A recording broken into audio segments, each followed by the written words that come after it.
하늘에 오르시어 전능하신 하나님 우편에 앉아 계시다가 거기로부터 살아있는 자와 죽은 자를 심판하러 오십니다 하는 이 신앙 고백 부분을 살펴보려고 합니다.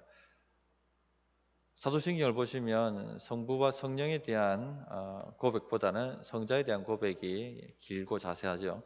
왜냐하면 우리 구원과 관련이 있기 때문에 그렇습니다. 자, 오늘은 하늘에 오르시어 전능하신 하나님 우편에 앉아 계시다가 거기로부터 죽은 자와 산 자를 심판하러 오신다 하는 부분, 무슨 의미인지 살펴보도록 하겠습니다. 첫째, 예수님은 하늘에 오르셨다 하는 것을 우리가 믿는다 하는 고백이죠. 19절, 오늘 말씀 19절 보시면 주께서 말씀을 마치신 후에 하늘로 올려지사 이렇게 말씀하셨습니다. 자, 여기 하늘은 물리적 하늘이 아닙니다. 전에도 한번 말씀드렸습니다만 러시아의 어떤 우주선 우주 비행사가 우주에 올라가서 내가 살펴보았는데 하나님이 안 계시더라, 이런 이제 이야기를 했다고 합니다. 그런데 진짜 여기 성경이 말씀하시는 하늘이 무슨 의미인지 모르기 때문에 이제 그런 얘기를 하는 것이죠. 우리는 이 개념을 잡고 있어야 됩니다. 여기 하늘에 올려주셨다 하는 것은 물리적 하늘이 아니라 영적인 하늘, 셋째 하늘이라고 말하죠. 삼층천, 하나님의 보좌가 있는 하늘을 말씀하는 겁니다. 엘리야가 갈멜산에서 비가 오기를 간절히 기도합니다. 그러면서 사원에게 올라가서 하늘에 구름이 떠오르는지 보라 하고 7번 가게 만들지 않습니까? 그랬더니 하늘에 조각만한 구름이 떴습니다 하고 보고를 합니다. 여기 이 하늘은 물리적 하늘이죠. 그러나 예수님께서 하늘에서부터 사탄이 땅으로 떨어지는 것을 내가 보아노라 할 때 이 하늘은 물리적 하늘이 아니죠. 우리가 눈을 씻고 봐도 하늘에 사탄이 날아다니는 게 보이지 않습니다. 주님께서 이 하늘에서 사탄이 떨어졌다고 말씀하실 때 이 하늘은 공중 권세 잡은 자라고 말씀할 때 공중이 하늘이지 않습니까? 즉 사탄이 이 땅을 지배하고 있는 보이지 않는 둘째 하늘, 사탄이 지배하는 영적인 영역, 그것을 가리켜서 하늘이라고 말씀하신 것이죠. 둘째 하늘이 이렇게 있습니다. 마귀가 세상을 지배하는 그 하늘. 그러나 또 예수님께서 요단강에서 세례를 받으시고 나오실 때 하늘이 열리고 또 하늘이 열렸다고 되어 있지 않습니까? 그리고 성령이 비둘기같이 임하셨다 이렇게 되어 있고, 또 스데반 집사님이 순교하실 때 하늘을 우러보는데 하늘이 열리고 주님께서 하나님 우편에 서신 것을 내가 보았다 이렇게 얘기하지 않습니까? 이 하늘은 도대체 무슨 하늘입니까? 물리적 하늘은 아니겠죠. 하나님의 보좌가 있는 삼층천, 셋째 하늘을 의미하는 것입니다. 우리가 이런 개념을 좀 잘 알고 계셔야지 이단들한테 현혹되지 않습니다. 휘둘리지 않습니다. 데살로니가전서 4장에 보면 그런 말씀이 있지 않습니까? 우리가 구름 속으로 끌어올려 공중에서 주를 영접하리라 하게 하시리니 하는 말씀이 있습니다. 그래서 이단들은 이 말씀을 가지고 우리가 휴거라고 하지 않습니까? 종말이 되면은 여기 있는 사람이 주님이 구름을 타고 오시는데 하늘로 다 올라가 가지고 땅에는 막 재앙이 일어나고 하늘에 올라간 사람들은 구름 타고 천년 동안 안전하게 지낸다. 뭐 이런 뚱땅지 같은 얘기를 하지 않습니까? 하늘이 뭔지 모르니까 이제 그렇게 이야기를 하는 것이죠. 여기서 공중에서 주를 배우라. 이 공중이 물리적 하늘이 아니죠. 구름 타고 오신다. 이것도 물리적 구름이 아닌 것이죠. 어떻게 목사님 그걸 알 수 있습니까? 사도행전 1장에 보면 예수님께서 승천하실 때 제자들이 보는 앞에서 올려져 가시는데 하늘로 쭉 올라가시는데 구름이 가렸다 되어 있습니다. 이 구름은 하나님의 영광을 의미하는 셰키나 구름을 말씀하고 있죠. 솔로몬이 성전을 지었을 때 제사장들이 섬기지 못하도록 구름이 가득했다. 하나님의 영광이 가득했다는 것입니다. 하나님을 눈으로 직접 보면 살아날 사람이 없으니까 구름으로 가리시지 않습니까? 하나님의 임재를 셰키나라고 합니다. 이 구름 영광. 시내산에서 이스라엘 백성들과 언약을 맺으실 때도 구름 기둥으로 임하셨죠. 영광을 가리시는 것입니다. 주님이 그 하나님의 영광으로 탁 하고 예수님을 받으셨다. 구름으로 가리셨다. 받으셨다. 그 하나님의 영광의 보좌로 올라가셨다는 얘기죠. 그런 의미입니다. 그러므로 주님이 다시 오실 때 그 영광의 보좌가 이제 이 땅 가운데 오는 것이죠. 에덴이 있었을 때 그 영광의 보좌가 땅에 있었지 않습니까? 그러나 타락하고 난 다음에 그 보좌는 하늘로 올라가셨거든요. 그런데 이제 주님이 다시 오실 때 그 하나님의 하늘 보좌가 이 땅에 영원토록 임하시는 것이죠. 계시록에 보면 그래서 성전이 내려오지 않습니까? 하늘에서 새하늘과 새 땅에서 성전이 내려오는 겁니다. 자, 그렇게 이 개념을 좀 알고 가셔야 되겠고, 그래서 이단들한테 이렇게 현혹되지 않도록, 종말론 이단들에게 현혹되지 않으셔야 되겠습니다. 신앙 고백만 제대로 알아도 그렇게 빠져들지 않습니다. 잘 모르기 때문에 이제 사람들이 막 빠져들기 시작을 하는 거죠. 그럴싸하니까. 자, 그런데 어떤 분들 질문합니다. 목사님, 예수님 참 하나님이시며 참 사람이신데 이제 하늘로 올라가셨는데, 즉 영적인 보좌로 가셨는데, 그런데 주님께서 떠나실 때 내가 너희와 항상 함께하리라 하셨는데 어떻게 함께 하실 수 있습니까? 주님은 육체를 가지셨는데 어떻게 우리와 함께 하십니까? 어떻게 함께 하시죠? 주님은 육체로는 우리와 함께 하시지 않습니다. 그죠? 올라가셨기 때문에. 그러나 주님은 참 사람이시며 참 하나님이시니까 신성을 가지고 계십니다. 신성의 가장 큰 특징이 뭡니까? 무소부재죠. 어느 곳에나 계시다는 겁니다. 그래서 주님은 그 신성으로 말미암아 우리와 영원토록 함께 하시는 것입니다. 우리가 어디에 있든지 간에 그 주님이 우리와 함께 하시는 것이죠. 자, 두 번째, 예수님은 하나님의 우편에 앉으셨다. 이것을 우리가 고백합니다. 19절을 다시 보시면 주 예수께서 말씀을 마치신 후에 하늘로 올려지사 하나님 우편에 앉으시니라. 이렇게 말씀을 하고 있습니다. 자, 하나님 우편에 앉으셨다 하는 의미는 예수님께서 만왕의 왕이 되셔서 다스리신다 하는 의미입니다. 고대 시대 때 왕이 보좌에 앉아 있으면 그 우편에 왕의 아들 왕자가 서 있습니다. 앉아 있습니다. 그 보좌에. 그래서 왕의 명령을 전달하기도 하고 또 왕께 조언을 하기도 합니다. 한마디로 통치하는 것이죠. 다스리시는 것입니다. 그처럼 주님이 보좌 우편에 앉으셨다는 것은 이제 왕으로서 하나님을 대신하여 통치하고 다스리신다 하는 것을 말해주고 있는 것입니다. 주님이 우리 눈에도 보이지 않고 손에도 잡히지 않는데 어떻게 이 세상을 통치하고 다스리신다 하는 것을 알 수 있을까요? 이 세상을 통치하고 다스리시는 방법은 교회를 통해서 그렇게 하십니다. 교회를 통해서. 우리가 굉장히 중요한 사람들입니다.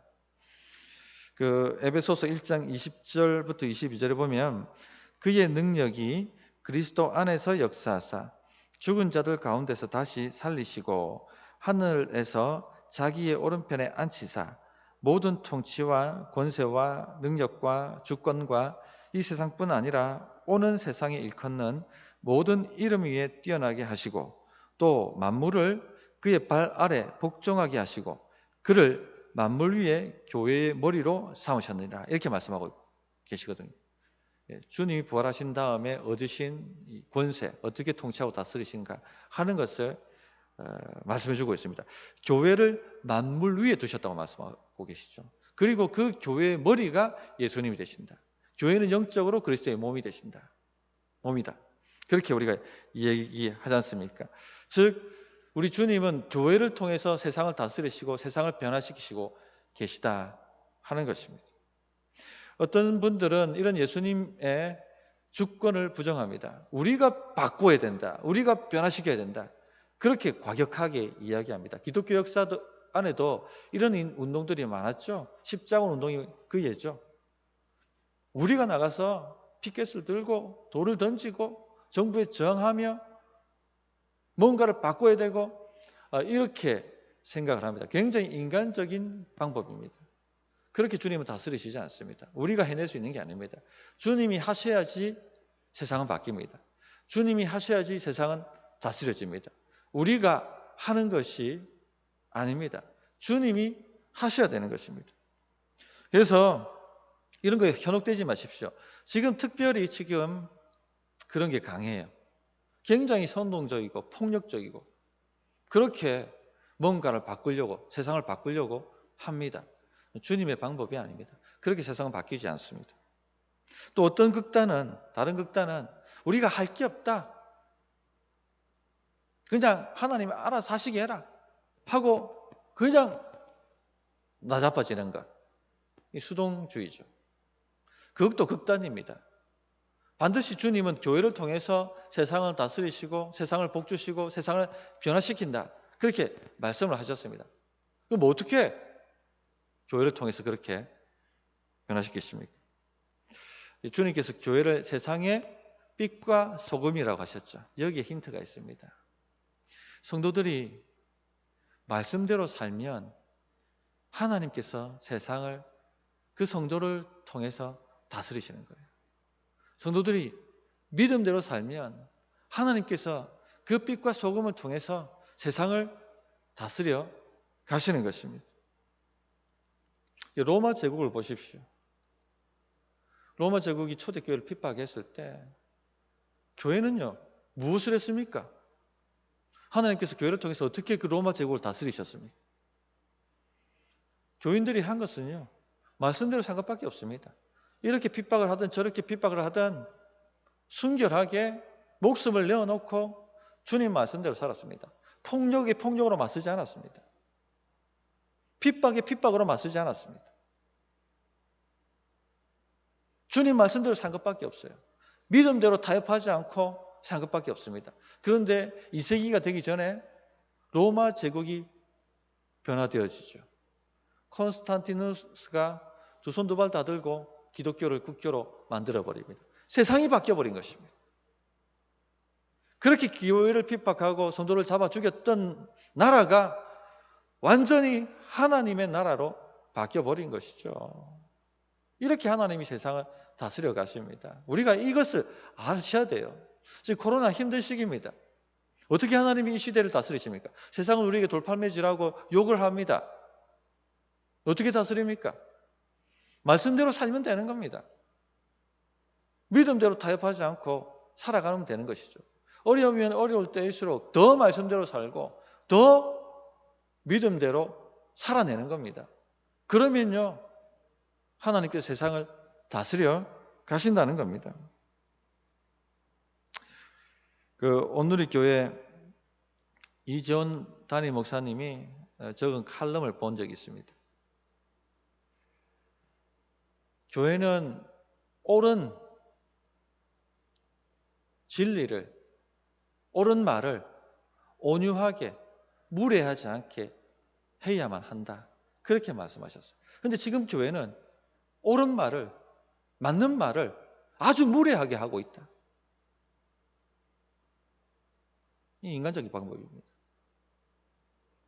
굉장히 잘못되어 가고 있는 것이죠. 우리는 믿음대로 살면 되고 말씀대로 주님이 하라는 대로 하면 되는 것입니다. 나머지는 주님이 하시는 거예요.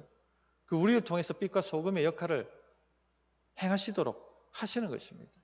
또한 교회가 가지고 있는 가장 큰 강력한 무기가 무엇입니까? 기도죠, 기도. 믿음이 있다는 사람들도 기도한다고 됩니까? 이런 이야기를 합니다. 목사님 기도만 하고 있다고 됩니까? 기도를 모르시는 분, 하나님을 믿지 않는 분이 그런 얘기를 한다고 생각합니다. 기도로 안 되면요, 우리가 어떤 방법을 써도 안 됩니다. 하나님이 안 움직이시는데 우리가 무슨 방법을 행할 수가 있고 일을 만들어낼 수 있습니까? 기도로 안 되면요, 안 됩니다.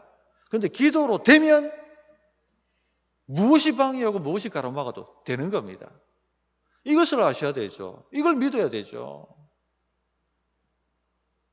신앙 고백이 틀에 잘못되어 있으니까 인본주의로 자꾸 나가는 겁니다. 그러니까 더더욱 안 되는 거죠. 세상이 다스려지고 있습니까? 더 혼란스러워지고 있는 거죠. 계시록에 보면 향단의 향과 함께 성도의 기도가 하나님 보좌로 올려져 간다라고 말씀을 하셨어요. 계시록 8장 3절부터 4절. 또 다른 천사가 와서 제단 곁에 서서 금향로를 가지고 많은 향을 받았으니 이는 모든 성도의 기도와 합하여 보좌 앞 금제단에 드리고자 함이라. 향연이 성도의 기도와 함께 천사의 손으로부터 하나님 앞으로 올라가는지라. 이 기도를 표현하고 향연, 기도를 의미하고 상징하거든요. 우리가 기도하면, 교회가 기도하면 그 기도가 하나님 제단에 드려지는 향연처럼 하나님 보좌로 올려져 간다는 것입니다. 그리고 그 응답으로 계시록 8장 이후 보면 나팔 심판이 진행되어지고 세상이 다스려지는 것이 보이지 않습니까? 악은 심판받고 하나님의 나라는 전진하고 교회는 승리하고. 성도님들, 교회가 하는 기도에 어마어마한 파워가 있다는 것을 믿으셔야 됩니다. 성도의 기도가 파워가 있다는 것을 아셔야 됩니다. 기도하셔야 됩니다. 지금 이럴 때일수록 혼란스러워하지 말고 좌로나 우로나 치우치지도 말고 중심을 딱 잡고 하나님이 하시면 된다. 하나님이 하시면 된다. 하나님이 응답하시면 해결된다. 하나님이 응답하시면 홍해 길도 열리고, 하나님이 응답하시면 여리고도 무너지고, 하나님이 응답하시면 3년 6개월 비 오지 않아서도 비가 내리고, 하나님이 하시면 어마어마한 대군이 우리를 둘러싼다 할지라도 하룻밤 사이에 그 대군이 물러가게 되는 것이고, 이걸 믿는 것이죠. 이럴 때일수록 우리가 기도해야 되고, 핑계 대면 안 됩니다. 자기가 있는 자리에서 잠깐이라도 기도하셔야 됩니다. 지금 이럴 때에 수요 기도에 온라인을 하더라도 온라인으로 기도하셔야 됩니다. 교회는 기도하는 집이라고 말씀하셨죠. 이것을 통해서, 성도의 기도를 통해서, 교회의 기도를 통해서 하나님께서 세상을 다스려 가시는 것입니다. 또한 우리 주님은 하나님 우편에서 우리를 위하여 친히 간구하신다, 이렇게 말씀하셨죠. 로마서 8장 33절 34절. 누가 능히 하나님께서 택하신 자들을 고발하리요? 의롭다 하신 이는 하나님이시니 누가 정죄하리요? 죽으실 뿐 아니라 다시 살아나신 이는 그리스도 예수시니 그는 하나님 우편에 계신 자요 우리를 위하여 간구하시는 자시니라, 이렇게 말씀하셨거든요. 하나님 우편에 계신 자요 우리를 위하여 간구하시는 자시다. 즉 하나님 우편에서 우리를 위하여 간구하신다는 겁니다. 우리가 죄를 범하면요, 바로 즉각적으로 죄의 심판이 우리에게 임합니다. 그런데 왜 우리는 실수하고 자빠지고 넘어지고 자주 하는데도 불구하고 은혜를 입고 긍휼을 입고 다시 일어설 수 있는 두 번째, 세 번째, 네 번째, 다섯 번째 계속된 기회를, 은혜의 기회를 얻을 수가 있습니까? 주님이 우편에서 우리를 위하여 간구하시기 때문에 그렇습니다. 주여, 제가 저들을 위하여 피를 쏟았나이다. 제가 저들에게 나의 의를 주었나이다. 사하소서, 은혜를 베푸소서, 긍휼을 베푸소서, 이렇게 간구해 주시기 때문에 우리가 보호를 받는 것이고 마귀를 이기는 것이고 죄를 끊어내는 것이고 결국은 승리하게 되는 것입니다. 이처럼 주님이 하나님 우편에서 우리를 다스려 주고 계시다 하는 고백입니다. 셋째, 예수님은 세상에 다시 오셔서 심판하신다 하는 것을 믿는다 고백하는 것이죠. 거기로부터 살아있는 자와 죽은 자를 심판하러 오십니다. 거기는 하늘 보좌를 말합니다. 하늘 보좌로부터 오신다, 심판하러 오신다 하는 것이죠. 그래서 데살로니가 후서 1장 6절에 보면 너희로 환난을 받게 하는 자들에게는 환난으로 갚으시고 환난을 받는 너희에게는 우리와 함께 안식으로 갚으시는 것이 하나님의 공의시니 주 예수께서 자기의 능력의 천사들과 함께 하늘로부터 불꽃 가운데 나타나실 때에 하나님을 모르는 자들과 우리 주 예수의 복음에 복종하지 않는 자들에게 형벌을 내리시려니 이러한 자들은 주의 얼굴과 그의 힘의 영광을 떠나 영원한 멸망의 형벌을 받으리로다, 이렇게 말씀하셨습니다. 자, 우리가 이 땅을 살면서 기도하고 또 말씀대로 살면 하나님의 위로가 있습니다. 격려가 있습니다. 이런 거 없으면 어떻게 살겠습니까? 주시는 복이 있단 말입니다. 그런데 완전하지 않죠. 때로는 병도 걸리고 계속 죽음의 역사들이 우리 삶 가운데 일어나는 것을 봅니다. 자, 그러나 우리에게 소망이 있죠. 주님이 다시 오시면 안식으로 갚아주신다. 우리 구원이 완성된다.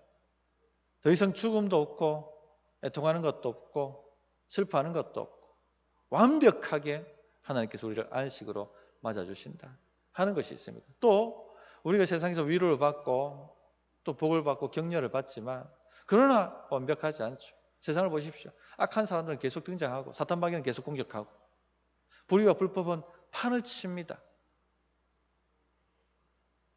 주변에 물이 다 오염됐는데 어떻게 나만 깨끗하게 안전하게 보호받을 수 있겠습니까? 그런 영향력들이 다 오고 있거든요. 우리 가정에 오고 있고 자신에게 오고. 그러니까 여기에는 완전하지 않으니까 주님이 다시 오실 때 이 모든 것이 심판받게 되고 모든 악들이 소멸되게 되고 하나님의 나라가 완성된다는 것이죠. 그래서 이게 우리 소망인 겁니다. 나는 하나님 이것을 믿습니다. 그러므로 주의 나라가 속히 임하십시오.